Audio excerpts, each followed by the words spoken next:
Hey, what's going on, guys? Welcome to my channel. This is e.scene, and this is the first episode for e.scene news. Basically, what this series is going to be about is just basically a news update, weekly news update for music, and potentially entertainment, gaming, I don't know. You guys let me know if you want me to do that, but for now it's just going to be for music because that's just what I know best. And I just want to say before I start off, thank you guys so much for clicking. Like, seriously, I'm pretty sure there's not going to be a lot of people watching this. Especially since, I'm not a very well-known YouTuber. It's my first video. But, like I said, thank you guys for watching. You guys are giving me a shot and I really appreciate it. So for today, I just have two stories for you today. The top story is about something you probably won't even want to care about or hear about. But it does pertain to music. So, Kanye West is back on Twitter, like he always has been. This time, he's expressing his dispute with Universal Music Group.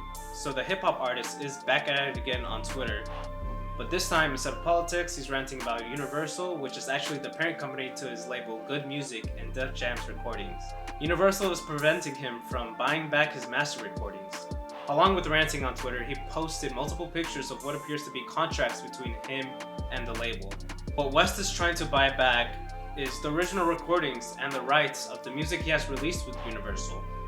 In the contract he signed in 2005, West agreed to give the rights for these master recordings to Universal. This gave Universal the power of who to license his music to. Another major artist who's had similar issues is pop artist Taylor Swift with her former label in 2019. According to this article on Pitchfork.com, Swift signed away the rights to her master recordings to Big Machine in 2005 when she was starting out. In 2018, she announced that she was leaving the label to sign with Universal, who offered her the right to keep her master recordings in the future. Both of these scenarios shed light on the old formulas these major labels use to sign on young and naive talent and pretty much profit off of them in the long run. Kanye also tweeted that he'll be coming after Sony Music Entertainment as well. I'm honestly interested to see how this dispute's gonna go down. It's because it's one person, a very successful person, might I add, going against a huge company like Universal. Universal, Universal, they have Universal Studios, they make movies, and they're also involved in music. So it's gonna be interesting to see how him and his legal team are gonna tackle this. So I know you guys have been bogged down at your home, trying to stay away from people. Social distancing,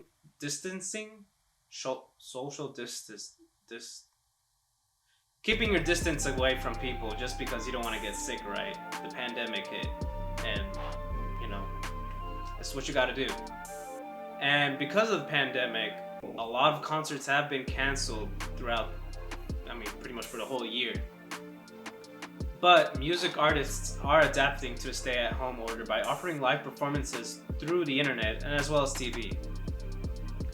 Ever since the pandemic started, most to all concerts were canceled. This caused a lot of artists to lose what can be a major source of income, especially if you're an independent artist. Since the start of the summer, music artists, bands, and other companies in the music industry have been finding ways to reach fans. Instead of fans going to concerts, artists are bringing the concert to their fans. Many have partnered with Pandora Live, including country artist Kane Brown, who kicked off the event on July 28th. More recently, though, The Killers also gave a performance through Pandora Live on September 15th. But even more recently, Bad Bunny, he announced a virtual performance this Sunday, September 20th, and he's partnering up with Univision's Euphoria concert series. You can find more information by going to euphoriamusic.com.